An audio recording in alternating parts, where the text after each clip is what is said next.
Som-hi amb la Meteo. Novetats del temps a Catalunya al cap de setmana. Atenció amb les tempestes rabioses que poden descarregar a ponent. Ara en parlarem de tot plegat, però abans repassem una actualitat marcada per les tempestes de tarda d'aquest dijous. Abans, però, al matí que ha estat molt assolellat, com podem veure des de la Val d'Aran, en aquesta zona del Pirineu Occidental. Bones notícies perquè la pluja de la tarda ha ajudat a estabilitzar l'incendi que ja cremava gairebé un centenar d'hectàrees a Sanet de l'Alta Ribagorça.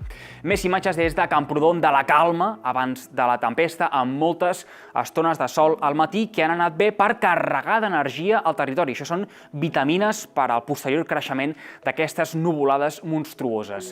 I també podem veure aquests senyals inequívocs, aquests símptomes d'un canvi de temps des de Manresa, amb aquest cel de cabretes, pastetes o altocúmuls, que sovint ens indiquen una inestabilització del temps. Tot seguit, imatges del radar per veure aquest episodi de pluges. Ja al matí, alguna primera tronada a les comarques de Tarragona, però el plat fort ha arribat a la tarda. Mireu aquest festival de tempestes molt generals, molts nuclis vermells o rosats que ens indiquen la presència de pedra i de calamars acompanyades de fortes ràfegues de vent, unes precipitacions que s'han desplaçat d'oest cap a est, s'anaven alimentant cap al sud, cap a aquestes zones de Catalunya, perquè aquí darrere, la part verda, és l'enclusa, que és la fase de dissipació de la nuvolada on la pluja descarrega moderadament. En tot cas, unes tempestes que han començat per al Pirineu i Prepirineu, després s'han desplaçat per l'interior i finalment cap al vespre i a la nit també ha descarregat a moltes zones del prelitoral de Barcelona i fins i tot també de Tarragona. Així plovia des de Roda de Ter, amb estones de pluja que ha estat intensa, acompanyada de llamps i de trons. De fet, podem veure com estava tot ben xop, aquí podem veure aquest estat de les carreteres i Déu-n'hi-do, mireu la pedregada d'Olot, que ha estat molt violenta. En qüestió de pocs minuts, tots els carrers han quedat ben emblanquinats. A continuació, al mapa de temperatures, podem veure com Catalunya està fora d'aquesta isoterma de 20 graus, d'aquests colors vermells, però serà per poc temps. De fet, aquest estiu hem estat molt poques vegades fora d'aquestes masses d'aire tan càlides. A partir del cap de setmana torna a pujar la temperatura, arribada d'aquestes masses d'aire molt calentes, tornarem a estar dins de la influència de la isoterma de 20 graus a uns 1.500 metres i fixeu-vos com de cara a la setmana vinent fins i tot es podria configurar una altra fuetada càlida que pujaria cap a Catalunya i que ens podria deixar fins i tot una altra onada de calor o almenys un episodi d'altes temperatures. Anirem parlant sobre aquesta possibilitat.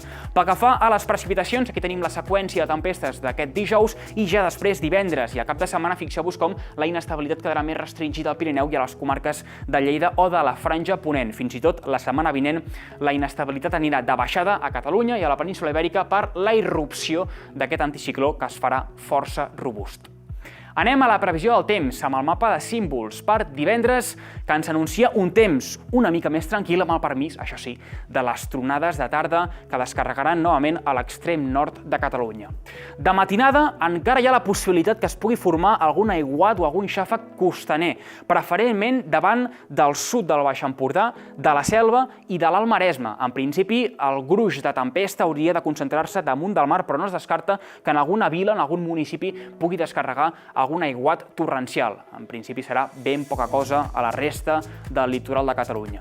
Sol al matí, sobretot a ponent, a les comarques de la Catalunya central, núvols decoratius a la resta de la geografia catalana i a partir del migdia tornaran a créixer aquestes nuvolades verticals, sobretot al Pirineu, Prepirineu i a la meitat est de Catalunya. Ara bé, de tempestes o de ruixats només se n'esperen al Pirineu i també en algunes zones del Prepirineu, o, per exemple, també tempestes intenses al nord-est de Catalunya i les comarques de l'interior de Barcelona i de Girona. Tot plegat amb vent que serà moderat de marinada, sense massa novetats, i la temperatura que tampoc presentarà massa variacions en conjunt. El termòmetre sí que pot pujar a les comarques de Lleida i al quadrant nord-oest de Catalunya. En tot cas, tindrem calor canicular, màximes de 30 a 35 graus a bona part de Catalunya, amb una xafogor que es farà novament molt pesada, molt feixuga a moltes comarques i a molts pobles i ciutats de la costa, i amb nits de mal dormir que seran tropicals a gairebé tot el territori. Anem a l'abans de previsió pels pròxims dies. Es presenta un cap de setmana encara una mica mogut, sobretot el dissabte, més que no pas el diumenge. Moltes estones de sol a la costa, que en principi quedaran al marge d'aquestes tempestes i nuvolades de tarda que es podran formar a la meitat nord de Catalunya, sobretot a les comarques de Lleida i del nord-oest del territori. Per tant, molta atenció amb aquestes tempestes que seran de caràcter irregular, però que poden anar acompanyades de molt mala llet, sobretot les que vinguin procedent d'Aragó. Atenció a ponent, la pagesia, perquè les tempestes poden ser violentes, rabioses i acompanyades de calamarsa, pedra i fortes ràfegues de vent. Ja sabem com funcionen les tempestes, que un camp, una collita, pot quedar totalment trinxada per la tempesta i al camp veí, doncs, pràcticament ni plou. Això és un clàssic d'aquests cumulonimbus. En tot cas, no arribaran les pluges cap a l'interior de Barcelona i de Tarragona, que quedaran al marge, la temperatura pujarà una mica dissabte i diumenge es repeteix la mateixa situació, fins i tot amb moltes estones de sol a la Costa Brava i també a les comarques de Barcelona, però les tempestes de Lleida seran més restringides al Prepirineu i al Pirineu Occidental, per tant, més amunt, més cap al nord-oest de Catalunya, amb alguna tempesta seca que també podria fregar algunes zones del Segrià i de la Noguera, que novament vindrien d'Aragó. Per tant, temperatures elevades, tant dissabte com diumenge, xafogor encara més intensa perquè també augmentarà la humitat a la costa i de cara a dilluns, dimarts i dimecres de la setmana vinent estarem pendents d'aquest anticicló que podrà reforçar-se i que ens deixarà un temps amb més sol que no pas núvols i amb tempestes que aniran quedant restringides en àrees de muntanya, preferentment del Pirineu. Tot plegat amb aquesta pujada de les temperatures entre dimarts i dimecres, fins i tot es podrien disparar més dijous de la setmana vinent i, per tant, estarem novament submergits en una nova calorada que ja veurem si acaba convertint-se en una altra onada de calor.